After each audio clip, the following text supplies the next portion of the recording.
clear what is at stake if the Supreme Court overturns the Affordable Care Act in the middle of this global pandemic. This is something the Trump administration has been trying for years. It came out of a case in Texas, and they brought it all the way now to the U.S. Supreme Court. It has been over 9 months since the United States had its first confirmed case of the coronavirus. Now we have over 7 million cases, and tragically over 200,000 people have died. It's been 9 months, but still, we do not have a national testing strategy in place, something that would not only save lives, but also would be a great help in having the ability to open our economy again. We don't have sufficient contact tracing or clear guidance to schools and businesses how to keep their students, employees, and customers safe. Nearly 30 million people are out of work, and today many are still struggling to pay their rent and put food on the table for their families. Millions of kids are sometimes going to school in hybrid models, in for a few days, out for a few days. They're learning to use Zoom. First graders, one of my staff members in Minnesota, her first grade daughter, learning the mute and unmute button. But instead of being honest with the American people about how serious this was, we've had a president who hid the truth about how deadly the virus is and how it spreads. This is personal to me. When the president was telling the American people that this was all going to go away, that it was going to go away by Easter, the same time that he knew, we now know that it was deadly, that he knew that it was airborne, when my family was just trying to wash off all the counters and wash your hands, which is still a good idea, but we thought that would be the way to keep ourselves safe. This president didn't share that information. And my husband early on got very, very sick from this virus, ended up in the hospital with severe pneumonia and on oxygen. So for me, it's personal, but guess what? It's personal to nearly everyone in America because they know someone, a friend, a family member who's died or who's gotten sick. Now, in my husband's case, thanks to the brave frontline workers and the nurses at the hospital and the doctors, and thanks to the fluke, it's just serendipity if people are able to survive this or not, depending on how hard hit they are. Our story isn't unique, and many other people who went to the hospital didn't come home. And we now know this has inordinately hit frontline workers and inordinately hit people of color. So here we are, so many months later, and well over 100 days after the House first passed the HEROES Act, legislation to provide true funding for testing, to help state and local governments go through this time, to make sure our elections are safe during this pandemic, and still we wait. And while I am encouraged that Speaker Pelosi is once again negotiating after she and Senator Schumer had met with the White House, met with the majority leader of this Senate, hoped or offered to go halfway, that was rejected. And still people kept dying. Think something like 800 people, 800 businesses closed a day, hundreds of people dying a day. So now they're at it again. Speaker Pelosi is coming up with a new plan that's significantly less funding, but one that we hope has a glimmer of hope. But this has not been a priority in this place. Instead, the plan is to spend the next few weeks jamming through a nominee to the Supreme Court. What's the rush? Why not focus on working together to help the American people get through this pandemic? Why not focus on getting a bunch of the bills done that have been sitting on the majority leader's desk, like the Violence Against Women Act? That's sitting there. Why not take some action on climate change? That's sitting there as the fires are blazing on the West Coast. Why not do something about pharmaceutical prices? Something the president is claimed to be trying to do something about in the last month of his administration. Well, another challenge to the Affordable Care Act is going to be back up before the Supreme Court just 1 week after the election on November 10th. You think that has anything to do with this rush to a justice? Is that what it is? Because it's right after the election. Otherwise, why wouldn't you wait? See who wins the election. That's what Abraham Lincoln did. The only time in history a justice died this close to an election. He waited to see who won. But no, we are told this has to happen now, despite the fact that only a few years ago a completely different precedent was set by the majority of people that are serving in the Senate right now on the Republican side of the aisle. But what's coming up?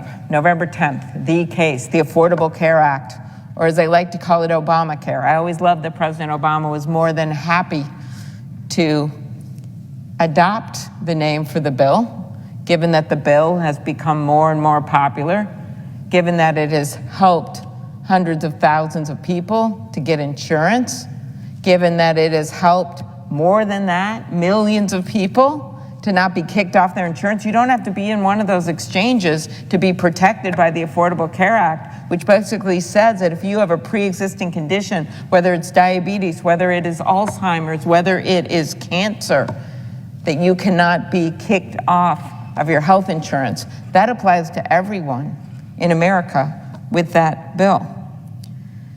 So there are people in this Senate right here that have been trying to repeal that Affordable Care Act, trying to do it for years. We had a big debate over it. That didn't work.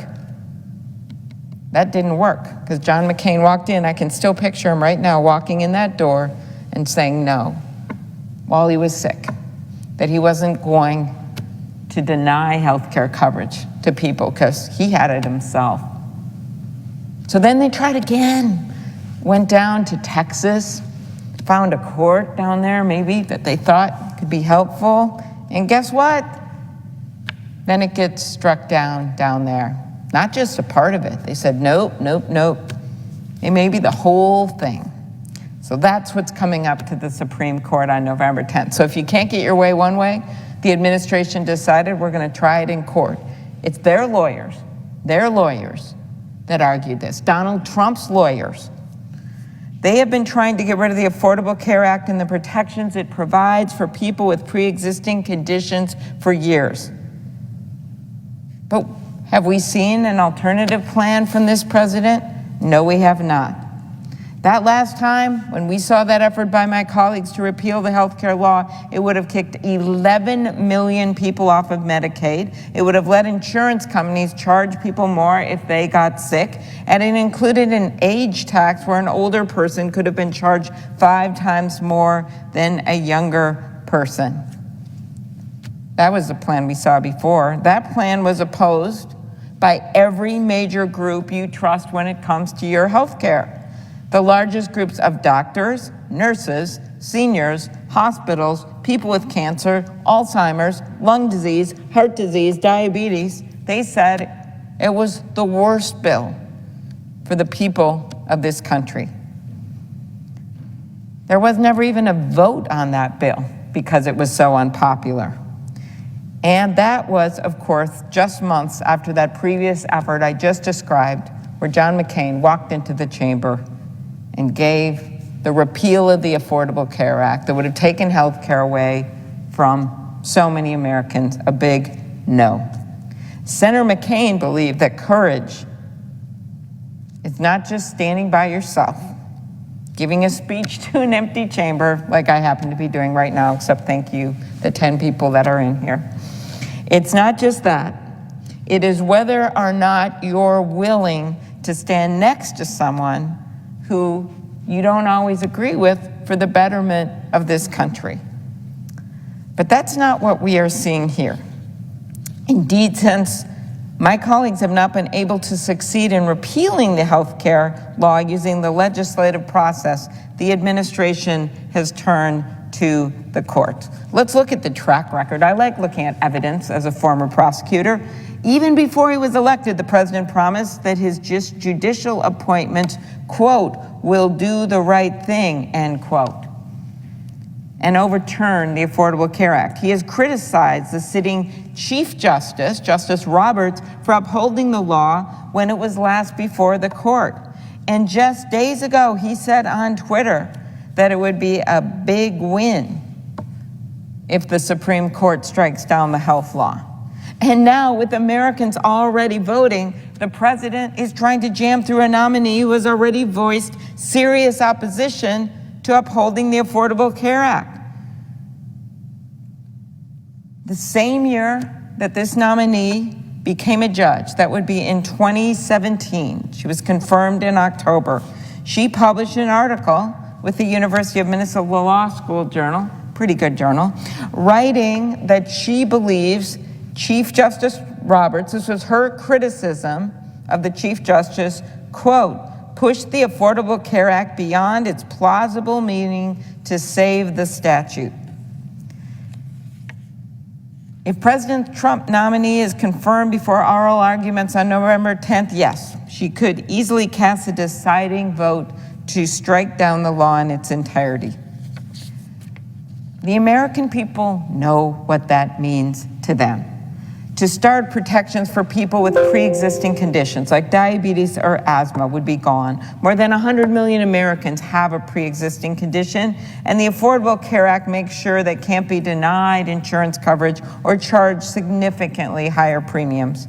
Before the ACA, and I remember this because we debated it in this very chamber, 43 states allowed insurers to charge higher premiums to people with pre-existing conditions. We can't go back to that.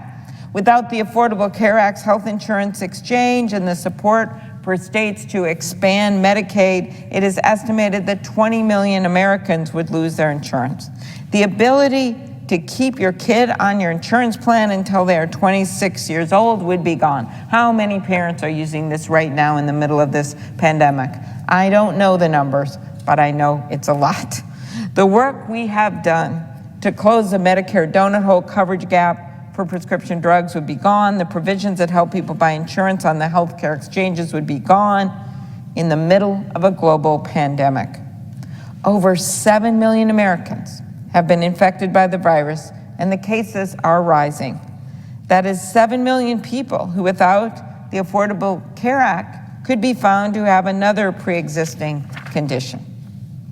And that is 7 million people who may have recovered from the virus, but as Dr. Fauci has warned, may continue to struggle with a range of long-term effects that require comprehensive healthcare coverage.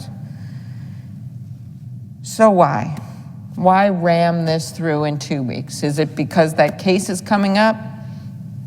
If you read the president's tweets, makes you think it has a lot to do with it. Or is it because the alternative theory he has put out there that he wants to make sure that Supreme Court is in place in order to decide the election results? Neither of those theories is a reason to jam through a nominee, and my colleagues know it. I know that the people of this country see through this raw use of political power. They know their health care is on the line. They know what's on the line. They know our environment is on the line.